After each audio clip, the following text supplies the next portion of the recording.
Hey friends, welcome back to another episode of Theology in Iran. My guest today is Dr. Austin Knuppe, who is an assistant professor of political science at Utah State University. He has a Ph.D. in political science from the Ohio State University and was a postdoctoral fellow at Dartmouth College. He is an expert in the intersection of politics and religion and even terrorist groups in the Middle East. We began talking generally about his doctoral research, which was related to ISIS and Al-Qaeda. And then we move into an extended conversation about the war between Israel and Hamas. And I was excited to have Austin on because he originally reached out to me after hearing some of my podcasts on Israel-Palestine and said, hey, this is an area of my scholarly research. He's been studying this stuff for many, many, many years. And he says, if you want to have a private conversation, would love to have that with you. If you want, this is kind of my area and love to talk through it with you. And I said, well, let's skip the private conversation. Let's just have a public one. So I didn't really know where Austin was really coming from. All I know is he is well studied in this area, something that I've been very interested in recently. So I just wanted to have another voice on who is an actual scholar in this area to discuss things with. So I'll leave it at that. I love this conversation. I learned so much, and I think you will too. So please welcome to the show for the first time, the one and only Austin Knuppe. All right, I'm here with Austin. Austin, thanks so much for being on Theology in Iran. This is I've been looking forward to this conversation for a long time. As I talked offline, I've been spending so much time just listening and learning and paying attention to the conflict between Israel and Hamas. And you're an expert in this field, so I'm so excited to learn from you. Tell us about your academic background. What is it that you do? What are your areas of expertise, just so people know kind of where you're coming from? Sure, yeah. So I grew up in the San Francisco Bay Area and got a scholarship to attend Calvin College, which is in Grand Rapids, Michigan. It's a Christian liberal arts college. There had some great professors that really modeled what it means to think well and think wisely about international issues. And I think it was a wake-up call for me, just a realization that you could be a Christian and not have to turn your brain off. You don't have to check your brain at the door to be a thoughtful person of faith. And so that was encouraging to me. Had a mentor at Calvin that went to University of Chicago, went there, did a master's for a couple of years, worked in Berlin, Germany between my master's and PhD. Then was off to the Ohio State University for a PhD in international relations, did a postdoc at Dartmouth College in Hanover, New Hampshire. And now I'm working at Utah State University, which is in Logan, about 90 minutes north of Salt Lake. So I've been thinking about Middle East politics for the last 15 years or so. Spent a lot of time in the region, and happy to be here and talk with you. Man, and here's the cool thing is I really don't know. Like you reached out to me and said, hey, I think you listened to a podcast and said, hey, this is an area that I kind of the area that I'm in as a scholar, and I would love to talk to you if you want. You didn't invite yourself to come on the podcast. I skipped the private conversation and said, let's just hit record. So my audience, I don't even know where this is going to go. I don't even know what you're going to say. All I know is this is an area that you have been saturated in for a very long time. You've been over to the Middle East, right? Have you spent how often have you been over there? Where have you been? And what's that been like? Yeah, so it started work on the dissertation in 2014. So about in the last 9 or 10 years, started making trips over there. My dissertation, it later became the book on ISIS in Iraq. It's been about a 7-year effort. So most of my time has been in the Gulf, the Persian Gulf and Iraq. Also been to Israel and Palestine, Jordan, Lebanon. So I'm familiar with those dynamics. Could you Oh, go ahead. Yeah, spent some time working on my Arabic, trying to obviously as a non-native speaker, that's a lifelong task, but I've enjoyed getting to meet and spend time with Muslims and Christians and Jews in the region. So your dissertation sounds fascinating. Can you sum it up in 3 paragraphs or what were your findings? Yeah, so I was looking at the rise of the Islamic State in Iraq. And so obviously the U.S. intervenes in Iraq in March 2003. We toppled the regime of Saddam Hussein. We try for 7 or 8 years to rebuild the state and the legitimacy of the government. That largely fails. And 3 years later, you have the rise of ISIS, which is more or less Al-Qaeda 2.0 in terms of brutality, effectiveness and brutality and radicalism. And so starting in 2014, you have a terrorist group, an Islamist insurgency that starts acting like a state. They control massive amounts of territory. They have hundreds of thousands of people under their control. And I was interested in studying how do everyday people, ordinary people, under insurgent control survive? What type of decisions do they make in order to determine whether they stay or whether they flee? For those that stay in the community, are they able to hide, remain autonomous, remain neutral? What types of dilemmas do they confront in terms of having to cooperate with insurgents in order to get access to food or fuel or water or medical services? When do they resist? When does armed resistance take precedent? So did a survey in Baghdad trying to figure out what Iraqis in the capital city thought about their military, their trust in their government and their military. Interviewed people in the peripheral region of Western Iraq, where ISIS first was on the world stage, and then later spent time with Iraqi Kurds and Christians and other ethnic and religious minorities in the northern part of the country, places like Mosul, where these communities live directly under ISIS control. And obviously, places like Iraq, you've had Christianity there since the 3rd century. And so you've had ancient communities there trying to quite literally wrestle what it's like to be in exile in Babylon. Right. It's been really meaningful, heartbreaking, but been honored to be part of that work. I've heard that since and if I want to use language correctly, do we call it the U.S. invasion in 2003 or what's the whatever occupation or I don't whatever? Yeah, U.S. involvement, US intervention. Yeah, military intervention. I heard that since then the Christian population in Iraq was drastically reduced. Is that correct? Or something like over 1 million Christians, and now there's a couple 100,000 or something. I'm going on statistics from like 10 years ago. But so prior to the fall of Saddam, prior to 2003, you had about 1.52 million Christians. These are all Eastern denominations. So the Chaldean Church, some are in fellowship with the Catholic Church in Rome, some are Eastern denominations. You call them Nestorian. That's kind of derogatory, I guess, in terms of critiquing their theology, right? That they have kind of a different Christology than we might have in the West. Ancient traditions go back to the 3rd century. Obviously, like a lot of autocrats in the Middle East, you need ethnic and religious minorities to legitimate your control, to maintain authority. And so Saddam really didn't persecute the Christians. He had Christian members of his regime, and he basically protected and privileged that population in order to maintain social control. Right? Iraq's an ethnic and sectarian society. You have about 2/3 are Shia Arabs. You have another 25-30%, which are Sunni Arabs, and you have Kurds and Christians and Yazidi and other minority groups. And so under Saddam, the Christians were insulated from some of it, despite living in a totalitarian regime, right? After the fall of that, the state falls apart. And so you have a mass exodus of Christians to places like Lebanon, Jordan. Those that are fortunate enough can go to Australia or Europe or the United States. Places like Dearborn, Michigan, outside Detroit, has a large Iraqi and Arab population here in the U.S. And so that population has dropped by probably 70%. Wow. In northern Iraq, you maybe have 250,000 Christians, most of which have resettled in the Kurdish region in the northeast. And so you have some denominations. The Pope Francis made a visit there 2 or 3 years ago to visit with the believers, but they are hard pressed in a lot of ways, and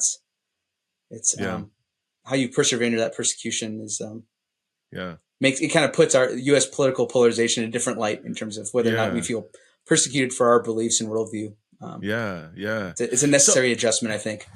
So my I'm so glad I have a scholar here. My very non-scholarly, non-expertise opinion that probably doesn't mean anything is it just seems like when I look on from a distance, whenever the United States in particular intervenes in the Middle East, we make things worse, not better.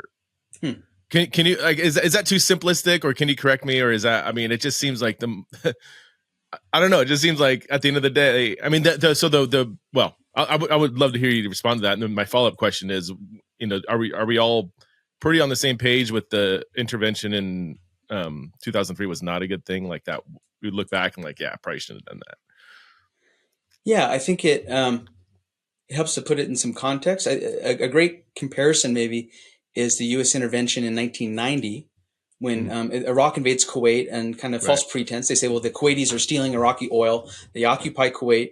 The Saudis get spooked because obviously now you have an aggressive Iraqi military on the Saudi border. The U.S. builds an international coalition. So it built a multinational coalition that has the support of a UN resolution. and has limited accomplishable military goals. So in that case, we need to expel the Iraqi military from Kuwait. It's illegal according to international law to occupy a foreign country. So we're going to build a coalition to expel the Iraqi army. We're going to have the Saudis and Japanese pay for it.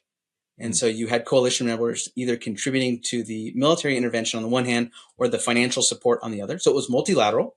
It was sanctioned by the United Nations, and it had limited aims or scope. And so once the Iraqi army is defeated, U.S. and allied commanders say, you know what, it's probably not a good idea to push on to Baghdad, right? It's probably in the coalition's interest in the long term to maintain a stable Iraqi regime. Even if we have serious political disagreements with Saddam, we can contain him.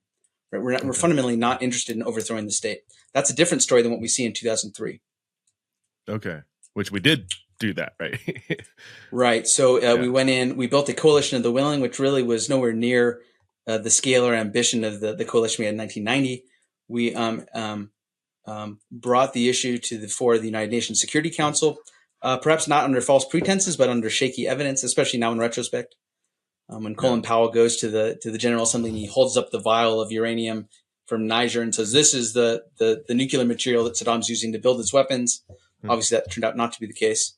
We had allies like the French and the Germans seriously warning us it would be a mistake to impose a foreign imposed regime change in Iraq. We go in. We have breathtaking military success in the first 2 or 3 weeks of the campaign. And obviously, keep in mind, this is in the aftermath of Afghanistan, where we work with opposition forces. We topple the Taliban. We think, hey, we can do this on the cheap. We can state build or nation build on the cheap. We're going to get rid of dictators. In the process, we're going to rebuild nations and we're going to instill liberal democracy. And that's going to make them stable, better off for their own people, and better off for U.S. foreign policy. Turns out that in both the Afghan and the Iraq case, it's easier to destroy the state than to rebuild institutions and make people trust the governments that you put in place. So it kind of looks good on paper, but right? So to go back to my question, is it too simplistic to say every time the U.S. intervenes that we screw things up? I mean, or how would you, if someone asked you, like, do you think U.S. intervention in the last few decades in Middle Eastern affairs has been good, bad, a mix of both? I think since 9/11, it's probably on the side of it's made things worse, primarily through unintended consequences, right? Whenever you go to war, you can prepare as much as you want, but as the famous adage in boxing goes, everyone has a plan until you get punched in the face, right? So you can have as much strategy and planning as you want, but then the enemy always gets a vote. And so these are very uncertain endeavors. The way I'd kind of evaluate whether or not these things are a good idea is based on the stated goals. Are they ambitious, or are they limited scope and goals? When we have a limited scope, clearly defined mission objective, we have partner nations on board. Those tend to go better than more ambitious nation-building operations. Okay. So it kind of depends on what case you're talking about, and kind of could you have anticipated these effects beforehand? Obviously, policymaking is a difficult endeavor, right? Yeah. This is kind of a different question.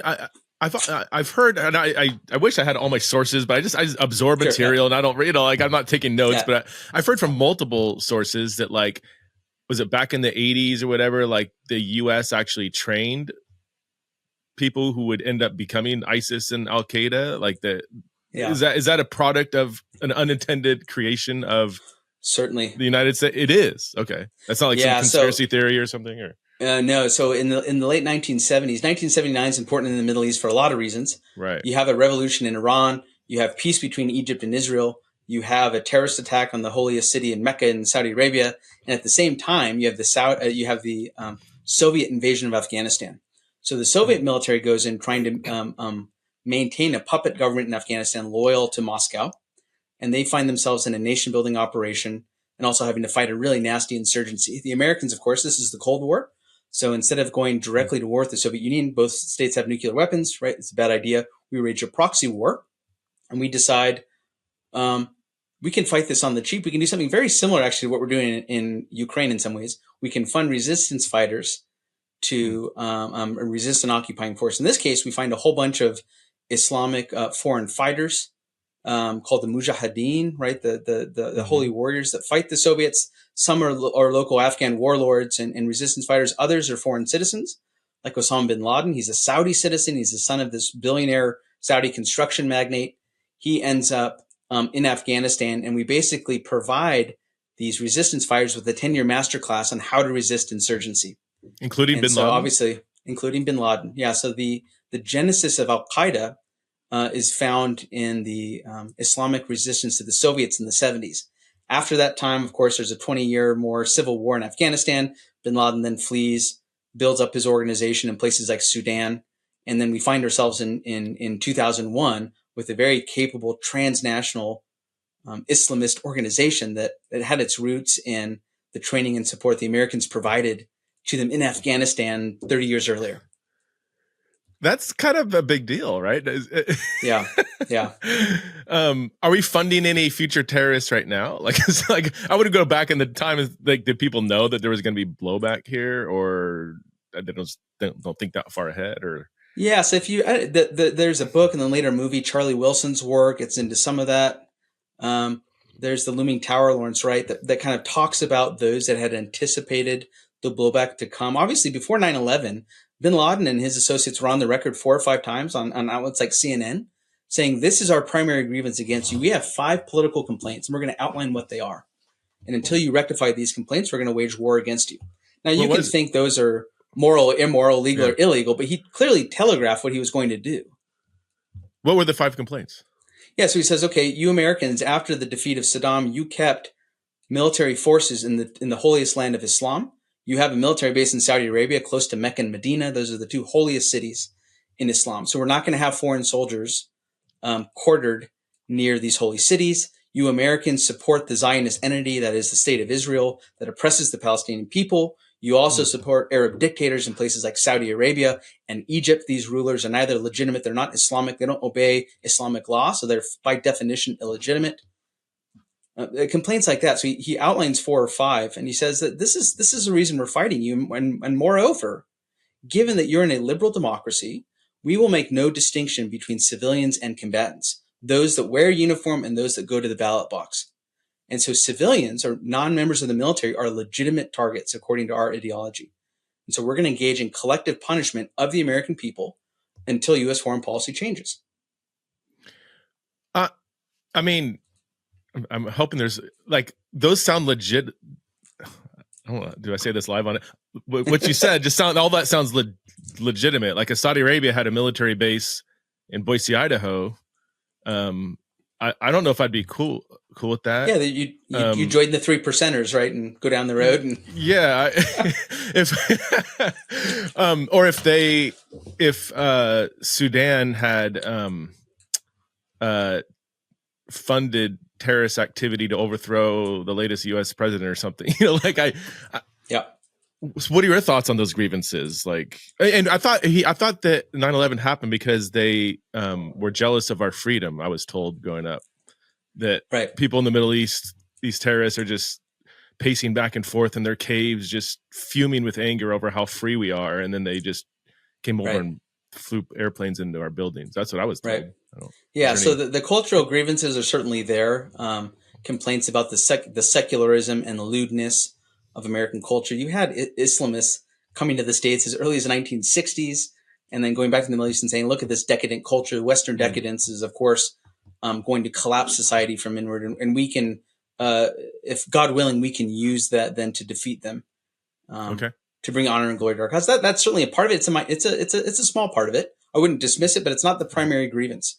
And I think it's very difficult for Americans, Europeans to hear that without thinking, oh, you're blaming those that died on 9/11. That's the U.S.'s fault we were attacked.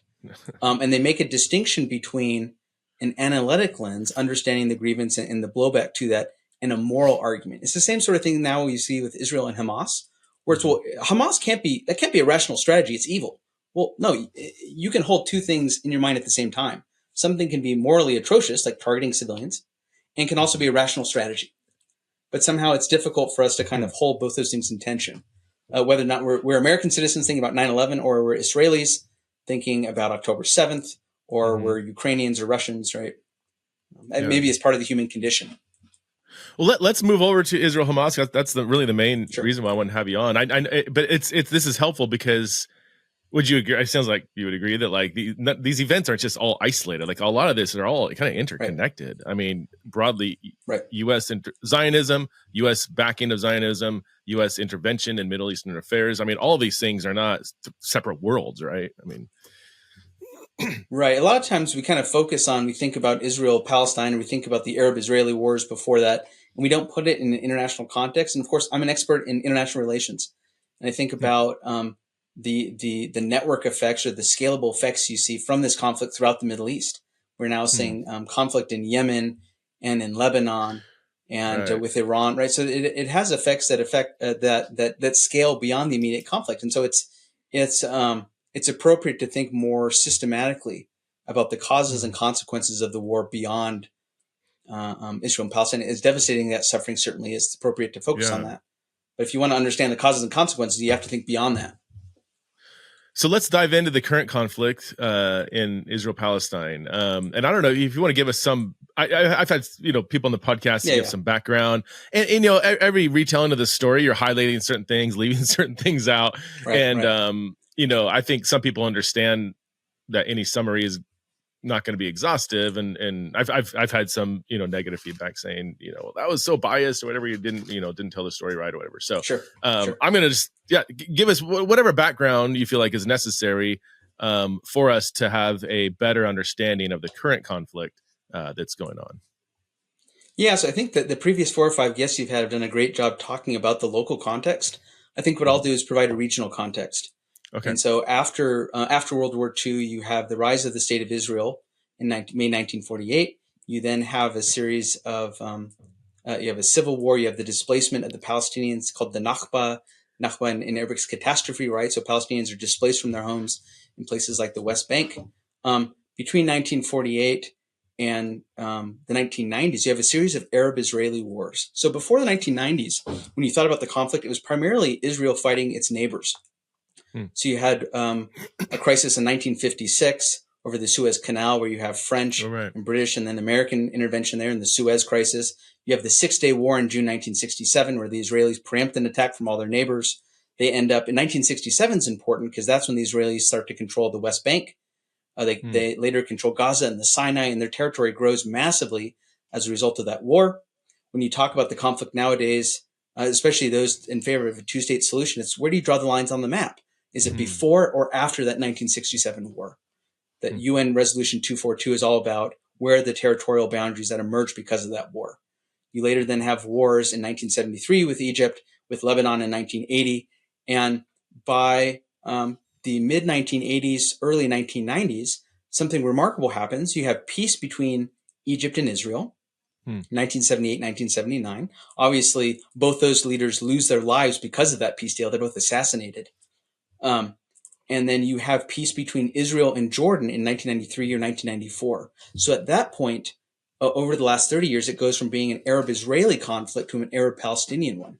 And you get internal conflicts over the West Bank and Gaza. You get a political contention over what do you do with the 2 million Palestinian citizens of Israel that live in cities like Nazareth. In sovereign Israel, they may have Israeli passports. What do you do with that? How do you resolve? Do you have a one-state or two-state solution? And then starting in the 1990s, that's where you get the Oslo peace process. And so that's a major transition. We tend to forget this was historically kind of a regional conflict that then only in the last 30 or 40 years has become an internal conflict as well. So it's important to pay attention to the regional context.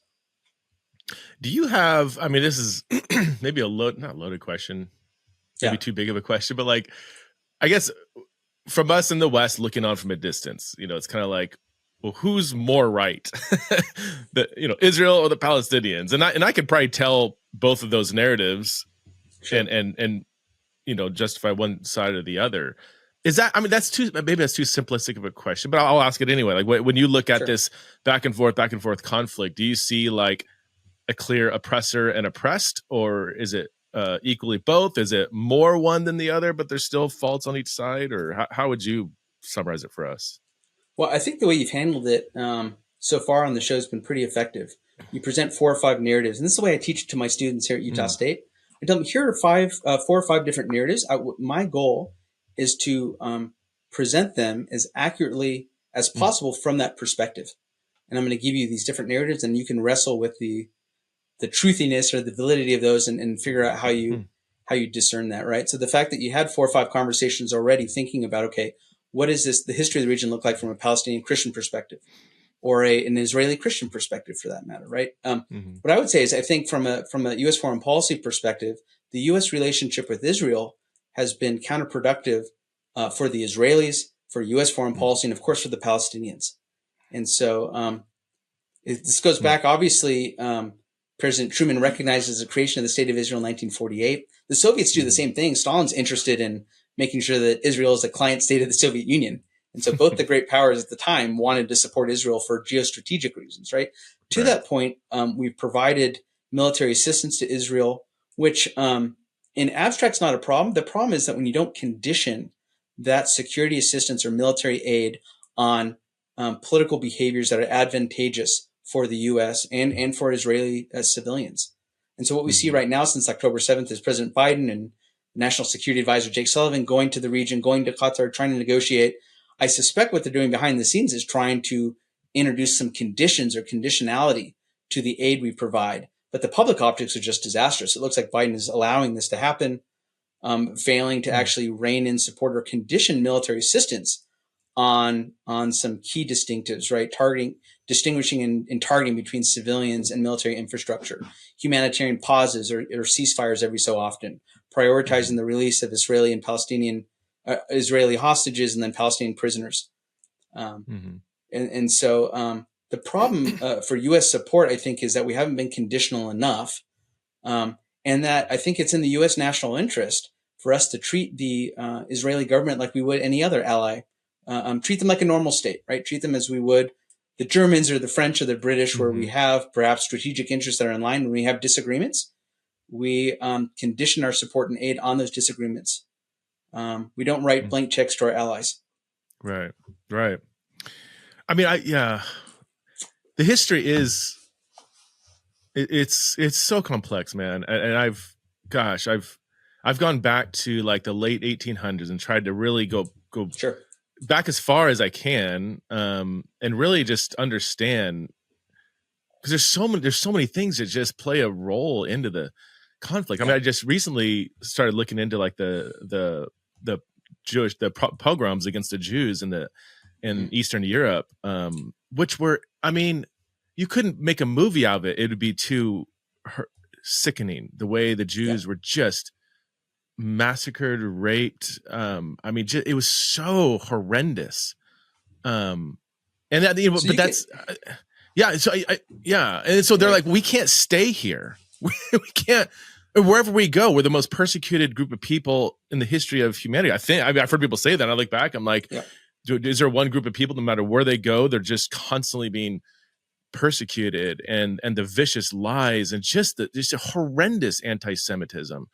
And then that's not even getting to like, you know, early 1900s and climaxing obviously in the Holocaust. I mean, so I fully understand the kind of foundation of something like Zionism, certain forms of Zionism, and I've even understood there's secular, there's religious, there's come, let's take over the land, and there's another form of Zionism. No, let's come and settle among these neighbors, and so so I get that side, but what I don't understand is it does seem to be undisputed that the Palestinian people have borne the brunt of so much that just has not been baked into the popular story. I mean, even like and I will call it an ethnic cleansing of 1940. I've looked at his original documents, testimonies, stuff in Ben Gurion's diary, or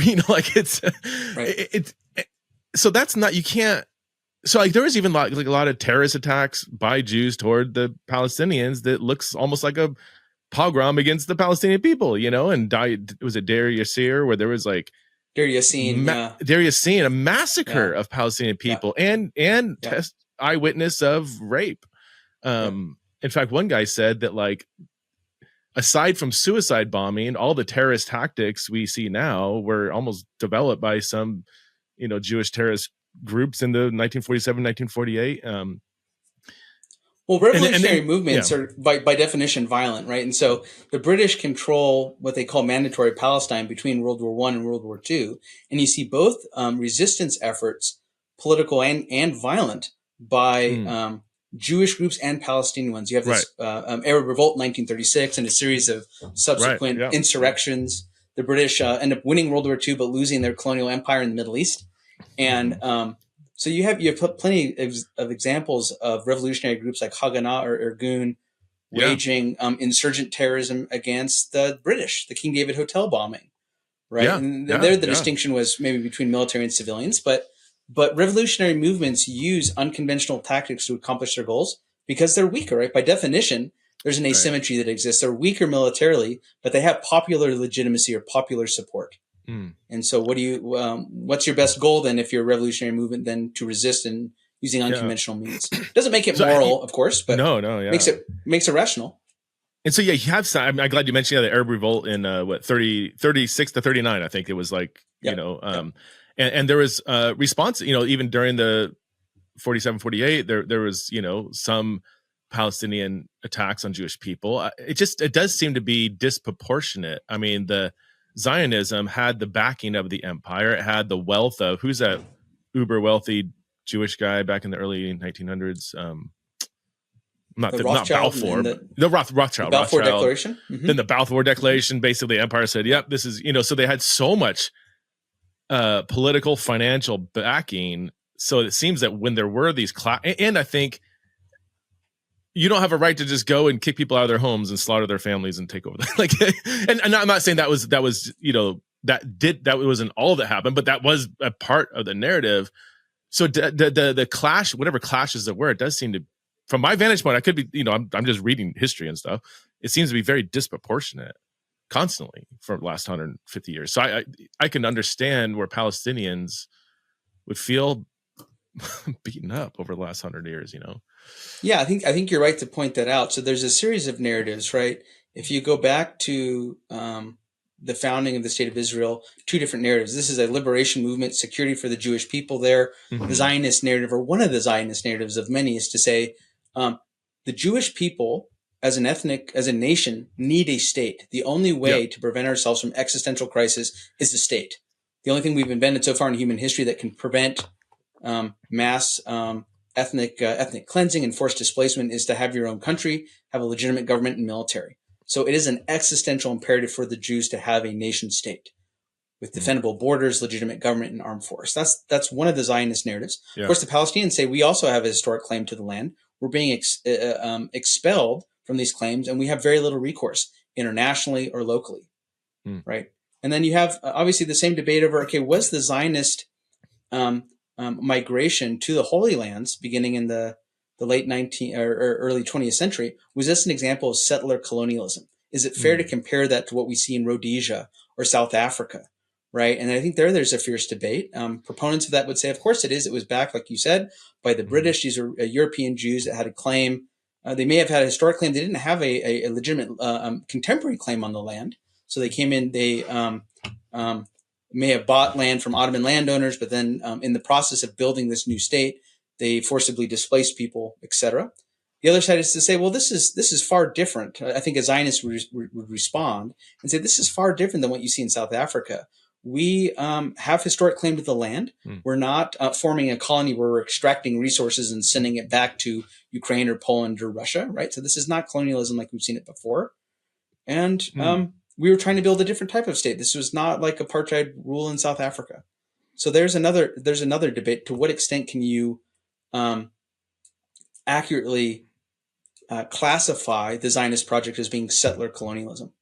Two different perspectives. Yeah, that's helpful. And it seems like it could be a both and, right? Like some Jews did move to the land and say, I want to exist alongside these neighbors. There was one of the early proponents of Zionism. Is it Weitzman or him and Gurion got into a huge clash just prior to the Nakba, where Gurion wanted a much more militant cleansing. Was it Gurion? I might be getting these names. Yeah, I think it was Ben Gurion.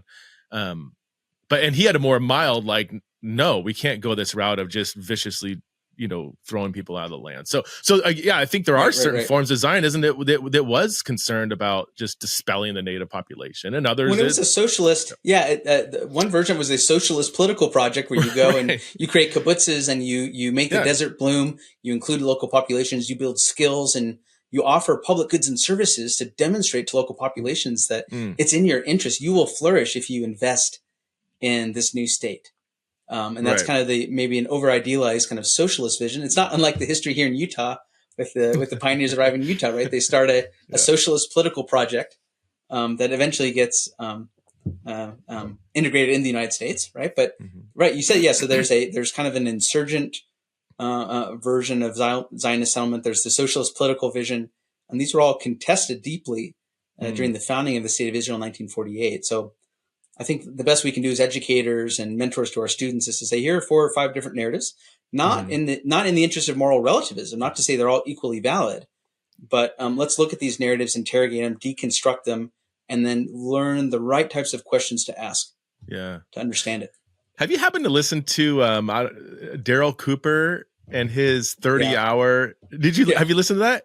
I've listened to some of it. What do you think? It seems brilliant to me. I just don't have he seems to do really thorough research, and he seems incredibly fair to all sides of this, and the storytelling is brilliant. But what are your thoughts on it from an expert point of view? So I really enjoy the Daryl Coopers of the world that can make this history compelling, craft a good narrative, and get people interested in the topic. I think as a political scientist, I obviously have some qualms about kind of the narrative he's telling in terms of the political reality and the implications of that.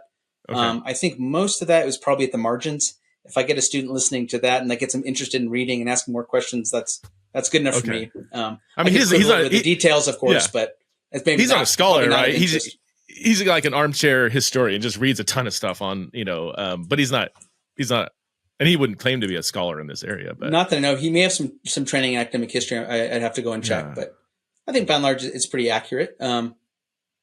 And he humanizes the story. He humanizes both sides so incredibly well. I mean, oh my gosh, it's so good. Let's jump. Okay, so we could spend the rest of the podcast in history, but let's jump forward to October 7th, our current conflict. How do you make sense of what's going on? Now, that's a broad question, but I'd love for you to even take it in whatever direction you want to go, and even maybe highlight some things that the popular narrative, what the average person might not even understand, maybe fill in some gaps that need to be filled in. So I appreciate that question. I think there's 2 different ways to answer it. As a Christian, I think my response is I can't make sense of it apart from grief and lament. And the American church, I think we are, at least the white American church, I think the African Americans have a lot of experience with the grief and lament and this idea of long suffering, right? The Lord, an earnest desire and plea for him to make things right, to make creation new. Right. And so until we start from a posture of grief and lament, I think neither our hearts or our minds are in the right setting or right posture to understand what's going on.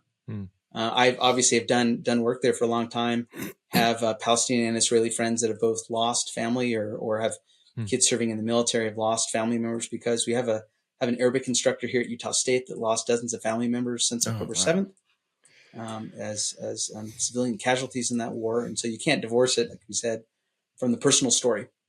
At the same time, as an educator and expert, it helps to provide some context to say that, the number one thing that obviously Daniel and others have said it on your show before is that it's not an ancient conflict, and it's not one primarily about religion. It's a new conflict. It's maybe 100 years old. Maybe it goes back to 1918, probably more accurately goes back to 1967. And it's primarily over land, which means it's control over not only borders and territory, but also water rights and other just basic things you need in order to make a life for yourself and survive.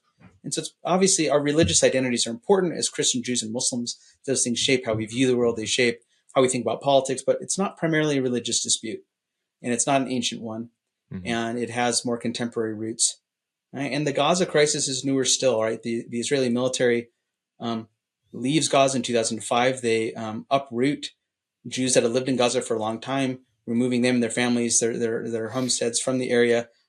There's then an election where Hamas wins an election. There's a dispute. Obviously, Palestine exists in 2 different territories. You have the Gaza Strip and the West Bank. both those territories have different governments. The West Bank has the Palestinian Authority, represented by a political party called Fatah. Since 2005, 2006 in Gaza, you have Hamas, which starts out as a revolutionary movement in the 1980s, then has a political wing and an armed wing. And the political wing takes control in 2005. The Israeli government says, well, we can't have this. We're going to introduce a blockade from land and sea of the Gaza Strip in order to contain the threat posed by this movement. They have legitimate security concerns at the same time when you control not only the borders, but water rights and electricity and passage and work permits. Then how do you expect any government to be able to provide basic goods and services to the people when you have a stranglehold on that territory? Right? The popular adage for Palestinian activists would be to say, well, this is an open air prison. How do you expect anyone to be able to survive or live under those conditions? The Israeli narrative is, okay, fine, they had an election, they chose who they wanted to represent them, and now they pose an immediate security threat to the surrounding communities. But this is all fairly contemporary, right? I think it makes sense to situate in those terms rather than saying, oh, we can never understand this is ancient hatreds. Right. It's about religion. And obviously the Bible tells us that X, Y, and Z. That I'm not a theologian. It could be wrong, but I suspect that's not the right way to think about the current crisis. So the blockade on Gaza, which is, as far as I can see, has been brutal since 2005. I mean, the poverty rates, I think, are around 80%, unemployment like 50%. Food insecurity is about 8 in 10 Palestinians are food insecure. That's the vast majority of those that live under malnutrition worldwide. The subset of Palestinians make up the majority of those that are food insecure on a daily basis, including most children. It's a young population, right? And you can't leave, like there's I forget how many work permits they allow for people to go outside and work, but it's a tiny percentage compared to the population, right? I mean, people think, oh, but they can leave. I've heard people say like, oh, they can totally leave. Like, I don't think they can leave. Like, I don't think you can just move in and out. It's difficult to get a work permit when my friend's family, when she goes back to visit family members, at least prior to October 7th, she would not fly into Tel Aviv. She would fly into Cairo, then take a bus or a taxi from Cairo to the Rafah crossing in the Sinai. That's the Egypt-Gaza border in the Sinai Peninsula. And then depending on whether the Egyptians or the Israelis or Palestinian forces decide to let transit that day, then they'll go in. That typically involves not only permitting, but some bribes, right? And you don't know if you'll be at the crossing for 5 hours or 5 days. And so even just being able to go back and visit family is arduous and highly uncertain endeavor, right? So would you say there's not too much of a debate given not the narratives, but the just facts on the ground that these are very rough living conditions, right? I mean, certainly. Okay. And so the blockade was a response to Hamas being elected. Is that, and they knew Hamas was way too aggressive, way too militaristic, a terrorist organization. To love if that's inaccurate. And so they said, well, we can't have this group in charge of this place? It's a response to the election you see in 2005-06. It's also a response to the second intifada. Intifada means uprising. There was a violent intifada in the early 1990s. That was when Hamas was a relatively new organization. After the collapse of the Oslo process at Camp David in 2000, the two-state solution falls apart by the year 2000, 2001. And you have another violent uprising where you have a series of suicide bombings in Jerusalem, wide-scale political violence in the West Bank. And that the traumatic legacy of the Intifada alongside the popular election of Hamas is what incentivizes this strategy from direct military occupation of Gaza then to a blockade. Now, I've read multiple sources that have traced the creation of Hamas partly back to Benjamin Netanyahu. That they call it the Netanyahu doctrine. That he, and again, if this, I don't know. I've read some pretty clear statements along those lines, and I don't know what support means. But early on, he wanted Hamas to be in place because that kind of divided the authority over the Palestinians and almost would halt a potential two-state process. Is how the story goes. Is that is that legit? Is that what are your thoughts on? So there is a kind of perverse or pernicious logic at work when you think about conflicts like Israel-Palestine or Northern Ireland or Colombia or Sudan, right? That as you have political negotiations towards peace, there are always individuals or groups that have an incentive to play spoiler, And so there's an outbidding process. There's always groups that see it in their short-term interest to spoil a peace deal. So the failure of the Oslo process in the 1990s is a perfect example of that, where you have radical right-wing Zionists on the one hand and Palestinian resistance on the other that see it as they're incentivized to derail the peace process because they have a different set of political goals.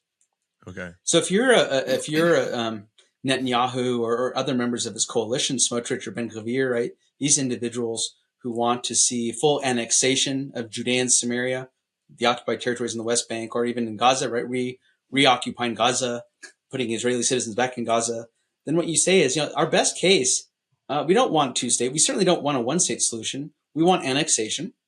And the best way we can do that is to make sure that our political adversaries are engaged in divide and rule. We want them divided amongst themselves.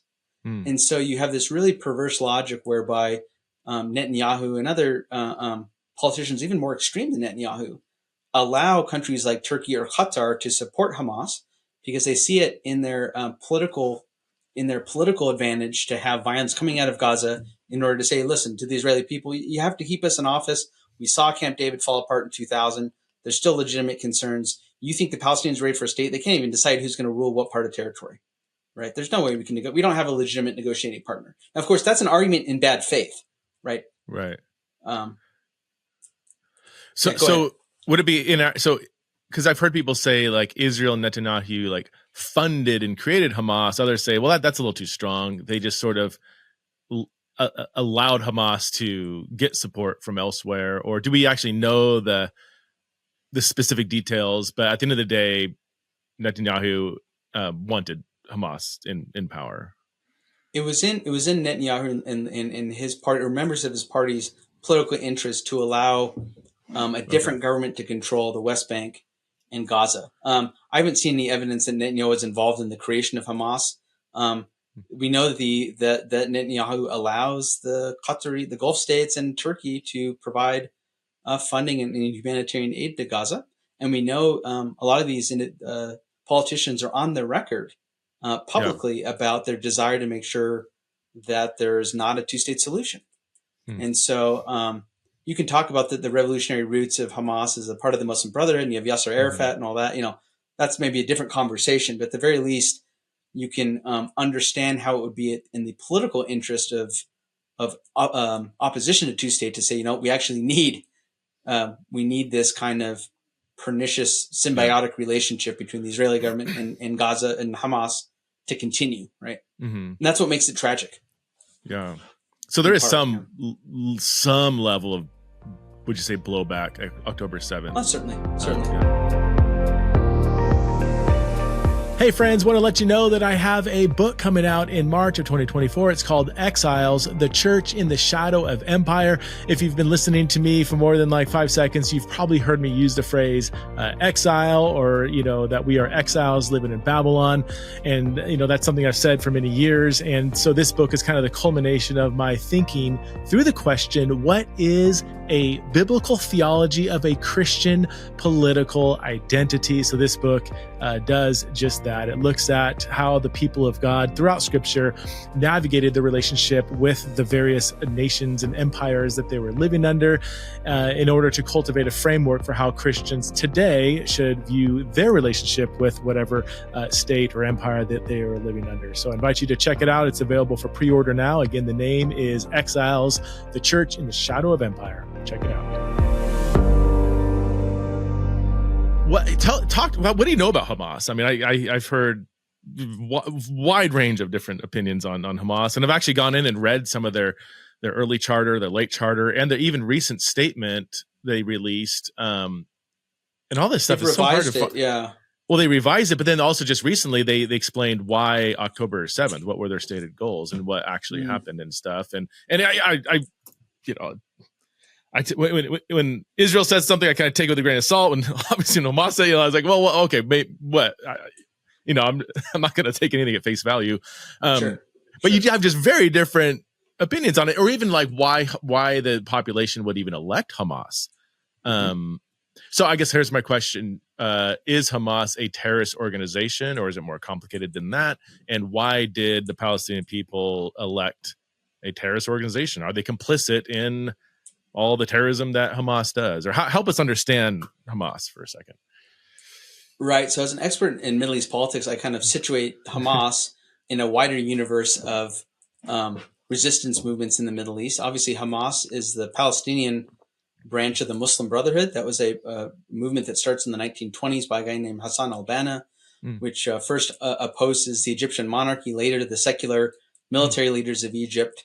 The Muslim Brotherhood was a political movement that wanted to see the integration of Islam in secular politics. Some Muslim Brotherhood branches were violent and revolutionary. Others were nonviolent, wanting to engage in the democratic process. Right after the Arab Spring in Tunisia in 2011, rather, you see a Muslim Brotherhood political party get elected. So that's the same kind of has the same intellectual heritage as other Muslim Brotherhood.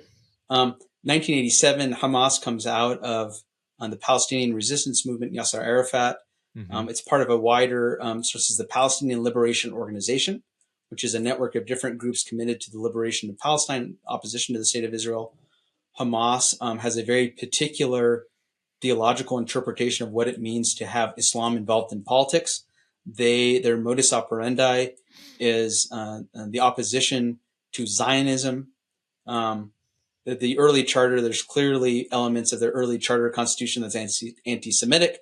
They later, about 5 or 10 years ago, say, well, we're opposed to Zionism, or we're opposed to the Zionist entity. We're not opposed to Jews or Judaism. If you're a Palestinian activist, you say, well, that's a necessary distinction. If you're an Israeli or a Jew, you say, well, that's just window dressing, or that's clearly deceptive. Actually read these documents in their own context. Or where the sensitivity or the debate comes in is, can you be anti-Zionist without being anti-Semitic?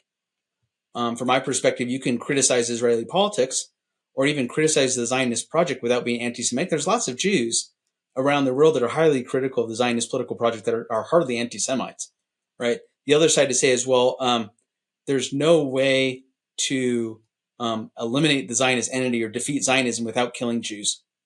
And so drawing any distinction there is making a distinction without a difference. We want to think about Hamas as an organization. The next question then is, how do we think about civilian or popular support? The first, I think I situate Hamas in a long line of other revolutionary movements that has a political wing that engages in politics, runs in elections, is represented primarily. Their political leadership is in Egypt and Turkey, and now in the Gulf, in Qatar. So you have a political organization. You also have an armed wing, Quds brigades, and you have armed revolutionary movement as well that engages in that. They cooperate with one another. They communicate, but it's for most Americans, it seems kind of weird that political parties have armed wings, but that's kind of the default expectation in most places of the world, especially in places that have legacies of political violence, that you have parties that also have armed wings. We saw the same thing in Northern Ireland, where you had Sinn Féin, the political movement, and you had the Irish Republican Army. And you saw the same thing in Colombia as well. And so it's a political movement that has an armed wing that engages in terrorism. That's how I would define it. Okay, so why would, Palestinians vote for a group like that? You said that they are a resistance organization that does act in, engage in terrorism. Does that mean that Palestinians who voted for them are cool at that? Or was it like the lesser of two evils? Because I heard that the other options were like so corrupt and not doing anything. And, we're like, it's kind of like, do you vote for Trump or do you vote for Hillary? It's like, as Bill Burr said, one's a racist and the other's the devil. It's like, and no matter which way you vote, you get people who are like, I can't believe you voted for that. But like, well, I didn't have a lot of options here. I've heard people explain it that way. And I've heard other people say, no, because all Palestinians are pretty much into terrorism, and that's why they voted for Hamas. They're down with it, and that's, yeah. So people living under occupation, obviously, their priority is to end the occupation. They're going to support groups that can do that can not only provide for their safety, but can also provide for their sustenance and their significance, right? So they want to engage in a party that can provide basic goods and services, allow their kids to go to school, jobs, electricity, water, all the things that basic government goods and services that you need to survive. And it helps if they also secure you against a foreign occupier. Now, the question of why would you support that? Well, people have a variety of reasons. And we have colleagues in Gaza and in the West Bank that have been doing pretty credible, reliable public opinion polling of what you think about why did you vote for Group X? What do you think about the remaining options? obviously Islamist groups or groups that want to integrate Islam into politics gain in popularity when they see the corruption and ineffectiveness of their secular counterparts. So it's in some ways the same logic. Why would you support ISIS? Well, it's like, if these revolutionary fighters come to their community and they're less corrupt and more helpful than the local city council members, it's no surprise that you're going to support someone that can provide for those basic goods and services. So you look at I've had colleagues doing polling before October 7th. When you ask the average Palestinian man and woman on the street, do you support Hamas's governance of Gaza? About 1 in 5 said support or highly support. Okay. 25%. After October 7th, that goes up to 40 to 45%. And then when you ask Palestinians in the West Bank and in Gaza and internationally, is Hamas justified in the resistance of the Israeli occupation?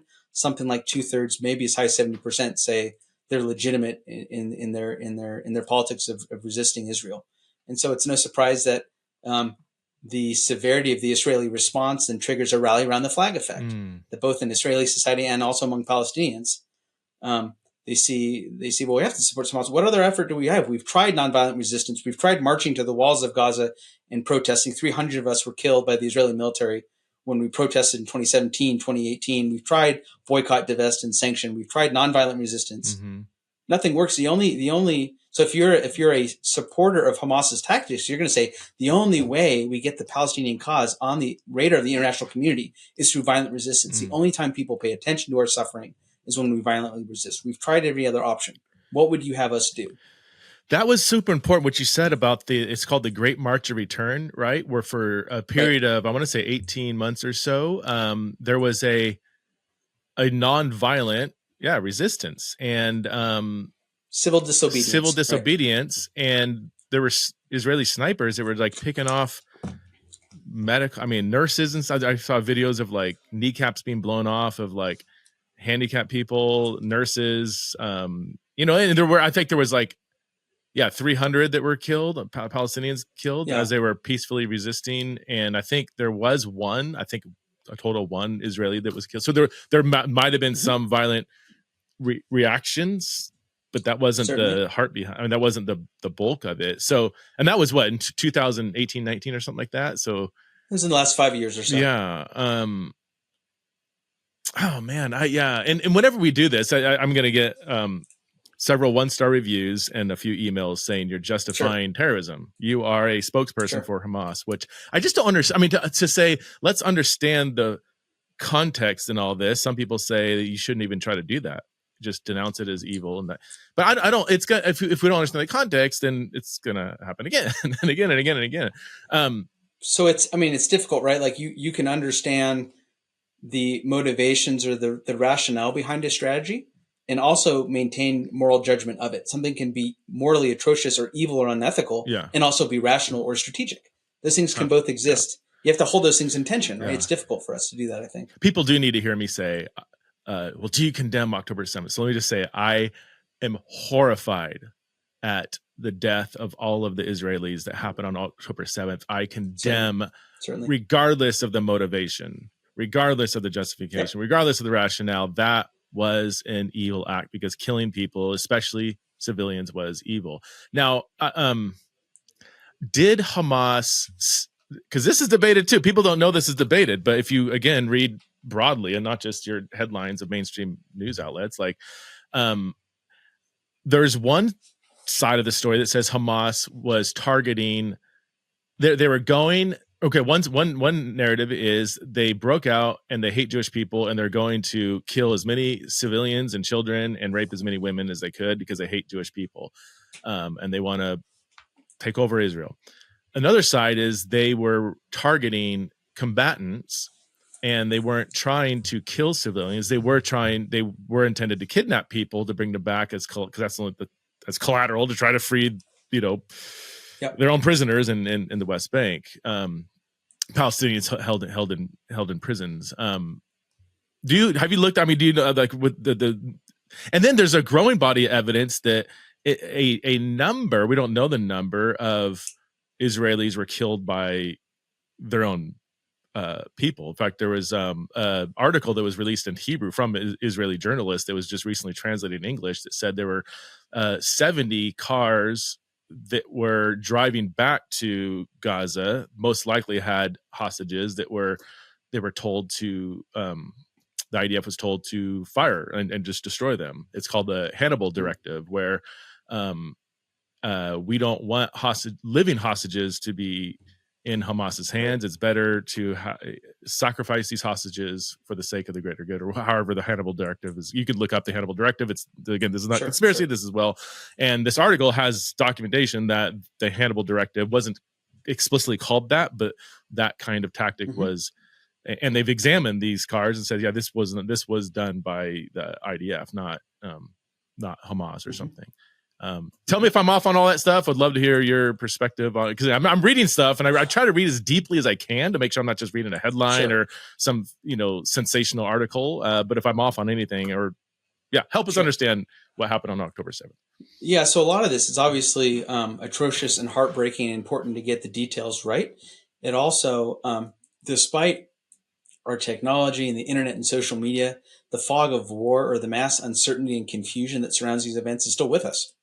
Yeah, it's something that, despite our technology and our reporting, the citizen journalists at work, we still can't diffuse a lot of that uncertainty. It's going to take time and investigation to sort that out. The motivations of Hamas, the planning that went into it, their initial goals, how did those goals evolve? What we know about human behavior. I mean, if you've ever spent time in a political protest, you've been in a large city when a protest is going on, you can be involved in a group that has one motivation or one message, and all you need is 2 or 3 bad actors in a group of several dozen or several hundred people for situations to get really, really violent. Yeah, there's network effects at play. So you could have 500 peaceful protesters and 3 or 4 that are sociopathic maniacs, and that can turn the whole crowd violent, create mass confusion. So there's that dynamic at work. There's what were the political goals?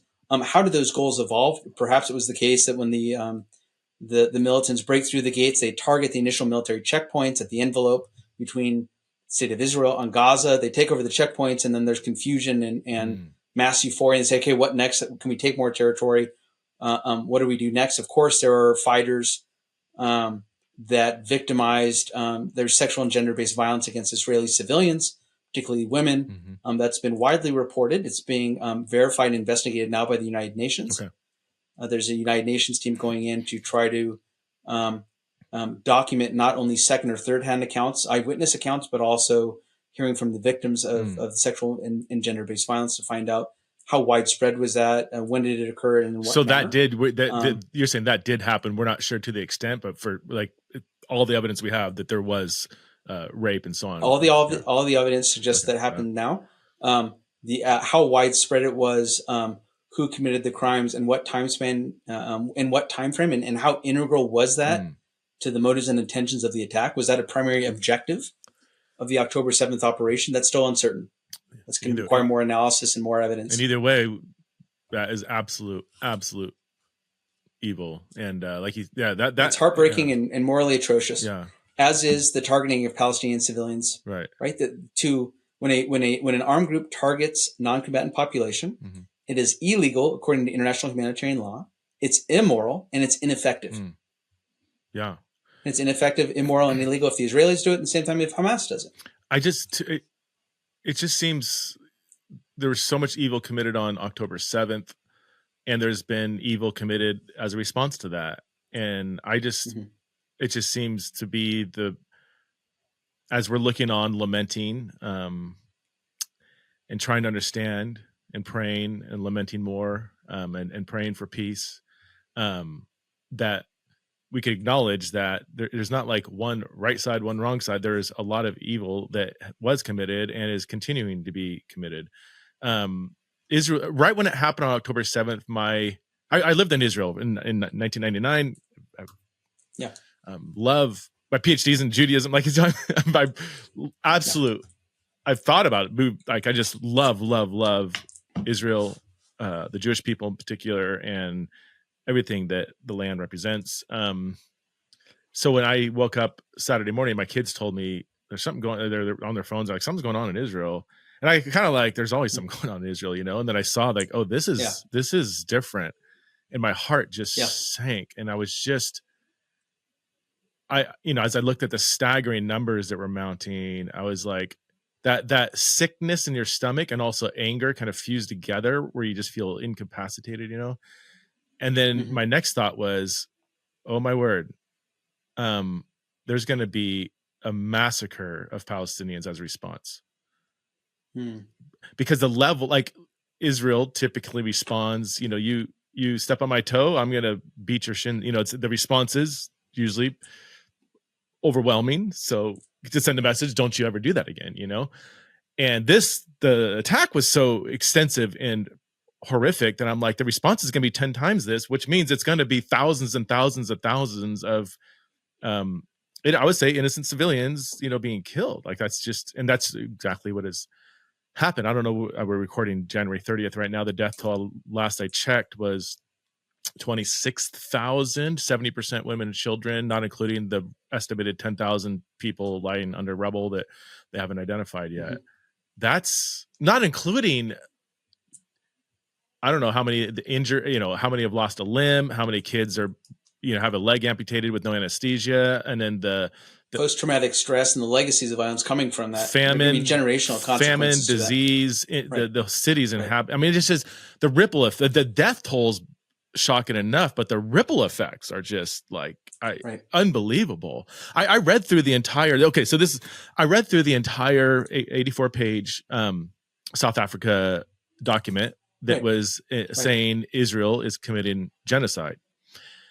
I didn't like the word genocide at first because I'm like, I don't want to use a charged term that, as bad as it is, as much as there's crimes against humanity, I just don't want to just latch onto a term that is being ill-defined. So I was reluctant to use the term genocide until I read that document.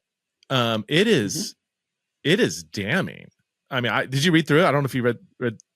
I've read about half of it. Yeah, the middle section where it has a providing quotes in context to genocidal statements, genocidal rhetoric, rhetoric by the coalition, by Benjamin Netanyahu's coalition. There's about 8 or 9 pages of that. I assigned it to students to read, and we kind of looked through it. It's all vigorously footnoted and cited and placed in context. And certainly horrific. So there's a distinction between intent and actions.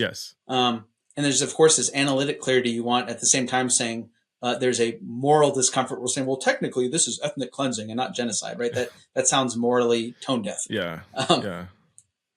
Right. So go ahead. Well, after reading that, and to me, it was that section. It was those 10 pages of explicit statements, pervasive from many leaders at the top. They even had, did you read that part about they had, they paraded around some veteran of the 1948 war that was like 94 years old or something, that was like encouraging Israel to keep fighting. And he participated in the Deir Yassim massacre. He was part of the, what's that terrorist? Igaru or? Yeah, I'd have to check, but yeah. At least that's what the document said. He was actually part of and he's spouting what would be very genocidal. Like it's the civilian, it's everybody. Like we need to wipe out all Palestinians or whatever he said. So if you look at the effect, that doesn't necessarily determine the intention. But then you look at all these statements, like you have the intention, and then you have what's actually going on. I mean, and then the ICJ, the International Court of Justice, ruled 15-2 that there is plausible evidence that this could be a genocide, moving it to the next stage, which could take years, right, to actually determine further arbitration of the claims and evaluation of evidence. So they didn't say it was genocide. They said there's enough evidence that it plausibly is genocide, enough to move to the next stage. Merit further investigation. What are your thoughts? I mean, you're an expert in this field. Is this a genocide in your opinion? I mean, not just opinion, but based on the evidence you've looked at. Right. So when you talk about the conflict, these are the two most charged words. I've held events on campus and had students come complain to me and say, how can you talk about these events without identifying or condemning apartheid and genocide? Both terms highly charged emotionally, politically. They also are legal terms and they have legal criteria. So when you talk about apartheid governance, you're talking about different sets of laws applied to different groups based on some ethnic racial distinction. And so the U.S. or the Israeli military occupation in the West Bank is apartheid governance because Jewish settlers are subject to civilian courts, a different rule of law, a different system of justice than Palestinian citizens living in the West Bank. They're subject to military courts, which have different standards of evidence, different arbitration procedures, etc.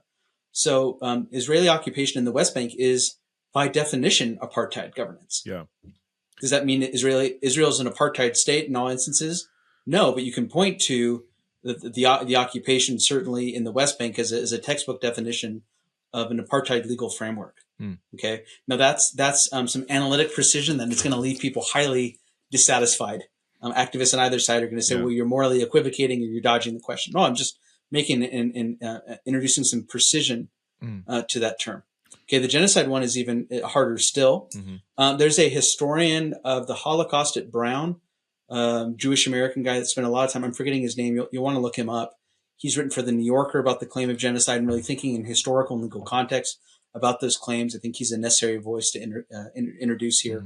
I had the same discomfort, but when you look at the legal criteria of genocide, it is the targeting, displacement, killing of a group based on some ethnic, racial, linguistic, religious criteria. It does not require the total extermination of that group. Okay. That was my initial hesitation. I'm like, look, if Israel wanted to commit genocide, they could have done so on October 8th, and it would have taken about 10 minutes. You know, like they didn't just come in and just wipe out whatever. But that's not genocide. Doesn't require like, is it the partial, or can you go on with the definition of genocide to help us understand? So you want to look it up or put it in the show notes. It's important to get correct. But there's a distinction between intent and actions. There's also a distinction between it does not require the complete elimination of an ethnic group, right? It includes forced displacement, ethnic cleansing, forcibly removing people from their land. And so when you're saying, well, the Israelis aren't committing genocide because they haven't killed all Palestinians, well, that's not the definition of genocide. And in turn, an Israeli would say, of course, this isn't genocide. Look at we have 2 million Palestinian citizens of Israel living within the state. If we wanted to commit genocide, we would expel them from the state of Israel. Okay. Right. But the criteria, and if you look at the South African brief in particular, the intent of permanently displacing local communities and re-annexing land, right? Forced displacement and ethnic cleansing are two criteria that fit within that framework. And it's important it's important to identify that this is clearly the political agenda of some members of Netanyahu's coalition, is to displace people, annex that land, right? It's all in the rhetoric of how you identify territories. Do you call it the West Bank? Do you call it Jenin and Bethlehem and Nablus? Do you call it Judea and Samaria? Do you call it the occupied territory? I've been in the occupied West Bank. I've talked to settlers. I talked to a guy in Ophrah. He points over there and said, Father Abraham gave us the land over there and we're not leaving. This is Judea and Samaria.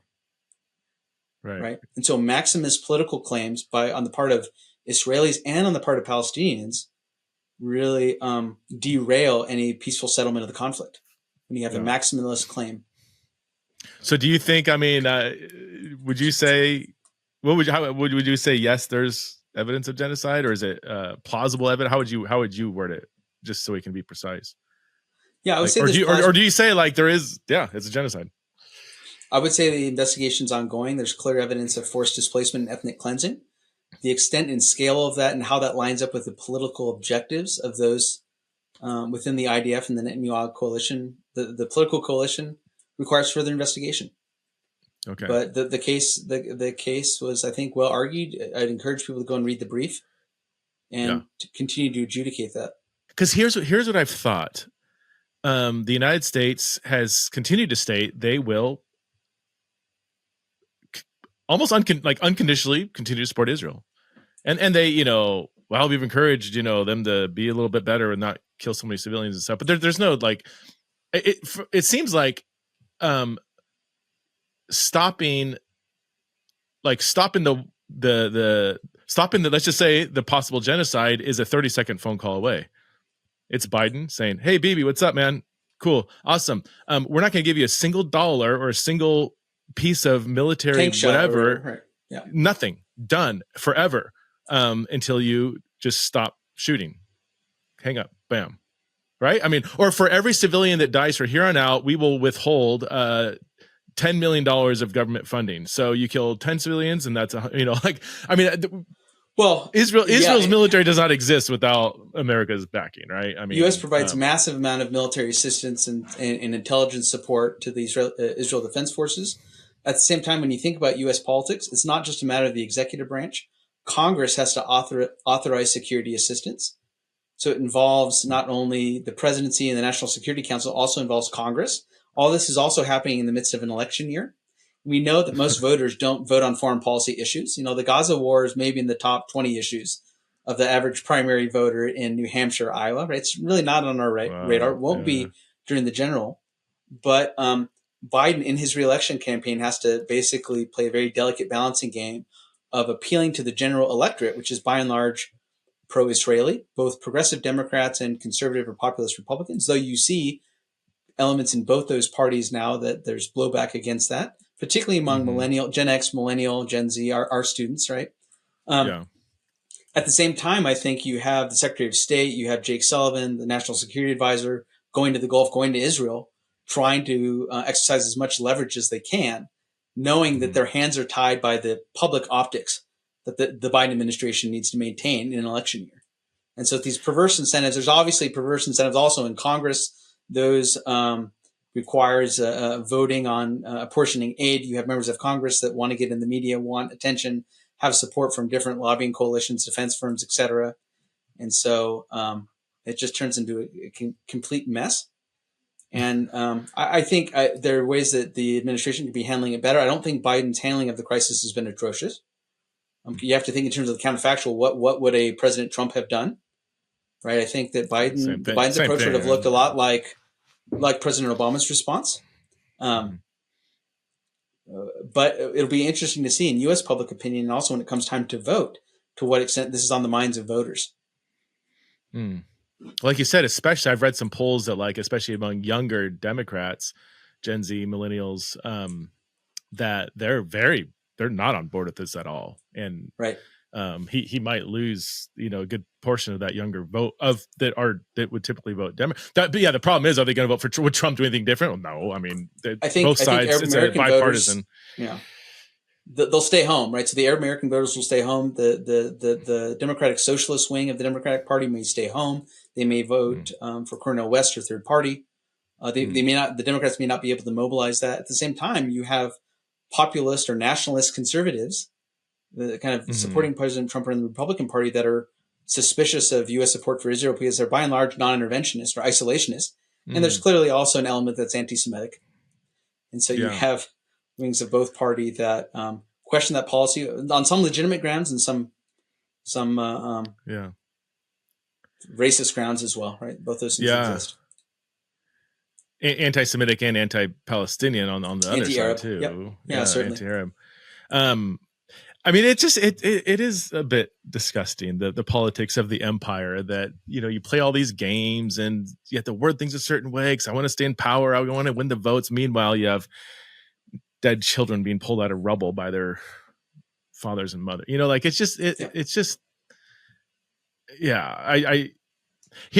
where I get. So the United States bipartisanly, almost unconditionally supports the state of Israel. The state of Israel is plausibly committing genocide. The large swaths of the evangelical church in America also supports the state of Israel. It's possibly disturbing that the evangelical church could go down in history as being on the side of people committing genocide. I'm not saying it's exactly the same as, like, we think of, like, where was the German church during the Holocaust? Yeah. What were they thinking? Could this be a similar moment in history? It's a genuine question. I don't want to get over the top or overstate whatever. But as I look around and I hear people, I literally hear Bible believing Christians say, "Well, it's their fault. They started it." I'm like, yeah, but there's like 10,000 dead children. Well, so what? They started it. I'm like, 2-year-olds? Like, what do you mean they? They just think they're all terrorists. They're all. It just doesn't make. It's like it's sickening and immoral the way people frame this. I'm not saying there's not complications. I'm not saying Israel doesn't, quote unquote, have a right to defend itself. I don't know if this is self-defense, but like, Sure. But some of the rhetoric I hear from Christians, I'm like, where did your moral logic go? Well, it's a failure of discipleship, right? It's a failure to train men and women in the congregations to think well and to apply biblical wisdom to contemporary politics in a way that's not neat and tidy and doesn't really give us a handbook about how we ought to think about these issues. So it's an example of a wider, more deep deficit in just basic discipleship, and especially discipling the mind, learning to love the Lord with our heart, soul, mind, and strength, and our neighbor as ourselves. On the one hand, it's also we just have a historical amnesia, right?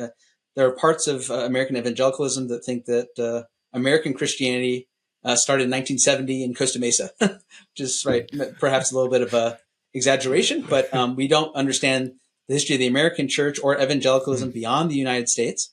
I mean, a perfect place to start for that moral question he asks is to think about the Christian Reformed Church that was had position of influence in apartheid South Africa. That's the denomination of the college where I went. Calvin College, or now Calvin University in Grand Rapids, is part of the Christian Reformed Church.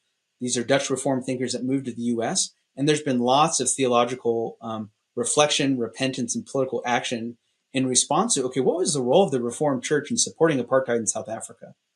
How do we understand the theological and political consequences of that? And can we learn from that? That was a fairly recent case, right? That only goes back to the 80s and 90s when there's been some kind of a wake-up call. Say, wait a minute, this denomination, were we complicit in this? To what extent were we legitimating apartheid rule? What was our role in discriminating against our Black South African brother and sister? So we have contemporary examples of that would provide a good moral framework for considering the current crisis.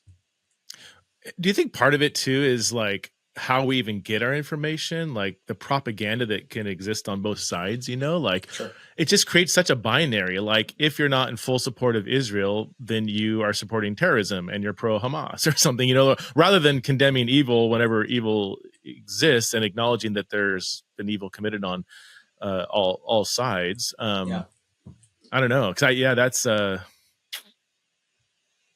do. I agree. I do think it's a discipleship problem. And it's also maybe an example of just the way our brains, we can't really deal with that complexity. It's all or nothing thinking, right? It has to be this way or that. There's a good guy and a bad guy, oppressor, oppressed. Yeah. And if any of us have spent some time in therapy, we're well aware of the all or nothing thinking, right? That we kind of double down when we're anxious or stressed. We need some moral clarity. And so we have to impose clarity on a situation where the reality actually evades that simple classification. And that requires wisdom, discernment. And that's why I say grief and lament. Perhaps that's the place we start. And I think we're undertrained in what it means to practice that, not only as individuals, but as communities. Why don't we grieve? Grieve that loss together. As we wrap things up, why don't you, give us some, help disciple us, Austin. I mean, you're a Christian who is an expert in these areas. Like, how should we as Christians, as a church, respond to the complexity, October 7th, terrorism, possible genocide? Like, how should we respond to all these things? Right. So there's a couple of different ways, I think, right? You've had folks on the show that are brothers and sisters in Christ in the West Bank, in Gaza, and now in Israel. There are Christian communities there that have a voice that we need to pay attention to pray for, to listen to be instructed by. There was, at the beginning of the conflict, there's a evangelical seminary in Beirut, Lebanon, that put out a prayer guide. And so they had a prayer guide that had some of the Psalms of Lament alongside some songs. And then they had some links on YouTube to hymns they were singing together in Arabic and Aramaic. And we can participate in that liturgy. Thanks to technology, we can participate in that liturgy together. And so as we listen to folks like Muntar Isaac and Daniel Benur and others, that can provide a good theological corrective in knowing how to direct our prayer and support. And also, I think, necessitates that we spend time with the minor prophets, that we understand biblical anger against injustice, grief, lament, praying, adjusting the aperture of our prayers, not only how we pray, but the time span in which we expect the Lord to move, what it would mean to be zealous for that reality, for all things to be made new, and to also pray that we would be wise and discerning, and that our categories and worldview and expectations would be disrupted in a holy manner, that we would be growing in sanctification by that, even though that's uncomfortable and can be confusing, and that would be uncomfortable saying, Lord, I don't know, but your kingdom come. Mm-hmm. Can you recommend a book or two, or maybe an online source or something that people want to just learn more about the stuff we've been talking about that you've found to be helpful? Sorry, I put you on the spot there. I didn't prepare you for that, but yeah. Yeah, so there's Bethlehem Bible College in the West Bank. Obviously, Daniel Benur is connected to that. They have some great resources for Palestinian Christian perspective. I'm a scholar, so I would recommend Rashid Khalidi is a historian. Khalidi rather is a historian at Columbia. Wrote something called the 100-Year War for Palestine. Mm-hmm. So Rashid's work is helpful in kind of making the case that Zionism as a political movement is an example of settler colonialism. That's from a kind of a Palestinian perspective. There's Israeli responses to that. Folks like Benny Morris. Michael Oren was the Israeli ambassador to the U.S., wrote a great history of the Six-Day War. That would be a Zionist response. Benny Morris has done some great work. Ilan Pape has written The Ethnic Cleansing of Palestine. It's a seminal text in talking about 1948. I think, Preston, you talked about reading that or encountering Ilan's work. So there's a revisionist line of Israeli historians that are helpful there. But the reading list can go on and on.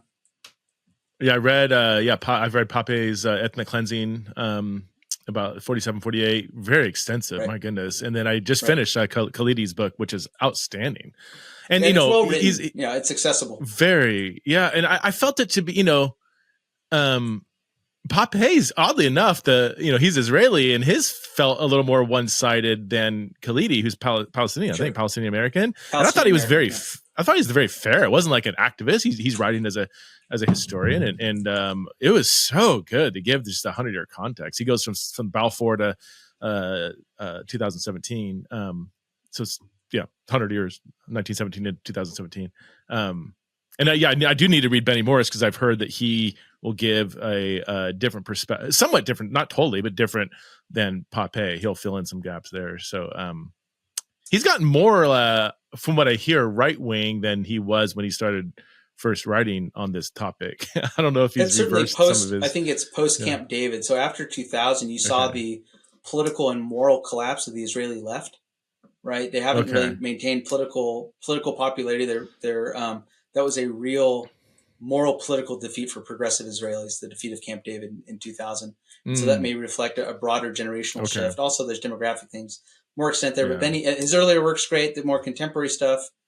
He's written about the Armenian genocide of Armenian Christians by the Ottoman Empire in the Middle East. So he's good on the persecution of ethnic and religious minorities. So I'd say the folks in Bethlehem provided a Palestinian perspective. There's a group in Washington, D.C. called the Philos Project. They're Christian Zionists. That would give you an in-depth look at Christian Zionism, both for American evangelicals and also those in the state of Israel. Robert Nicholson is the guy that leads Philos. So if you're looking for a Christian Zionist perspective, he would be the one to represent that. And so I can kind of give you a menu or a collection of different voices to slowly kind of sort that out and work on it over time. But it's going to take some time, and not everyone's going to have the interest or ability or effort to put into that, of course. Take time. Go slow, take time. Because I'll read something and I feel like I'm passionate about, that their viewpoint. And I need to always pull myself back and say, okay, that was one book, one perspective. I need to read several others, to just try to slowly form my opinions on this very complex situation so that I'm not just like getting over my skis on stuff, So I should advertise. I mean, I don't know if you know, but we just added a pre-conference to the Exiles conference on this very question. 2 people on each side. Daniel is going to be speaking, and Gary Burge, who is emeritus. And then I'm blanking on some names. Shoot. I've got to get oh my gosh, I'm so sorry. There's a guy who's anyway, I've got people on the other side who one guy used he's like a scholar, used to be a scholar for Jews for Jesus. Brilliant guy who's on the more Zionist side. I think he's very nuanced in that. And then I can't believe I'm blanking on his name. Mike Cosper. Golly. Christianity Mike Today. Cosper. Sure. Yeah. So he's been pretty outspoken in support of Israel. Very sharp journalist. And so we're going to have hopefully a really gracious and yet forthright conversation from different sides. Good. So That'll be April 18th in Boise, Idaho. Austin, thank you so much for your time, and sorry for the internet connectivity issues. I hope I didn't take you too long, but man, really appreciate the conversation. You have a website, Austin Knuppe. I didn't ask you is that how you pronounce your name? It's Knuppe like puppy. Yeah. Knuppe. Yeah. Austin Knuppe, like puppy. AustinKnuppe.com. You got loads of stuff on there where people can find out more about your work. Thanks so much for being on Theology and Raw, bro. Thanks for having me.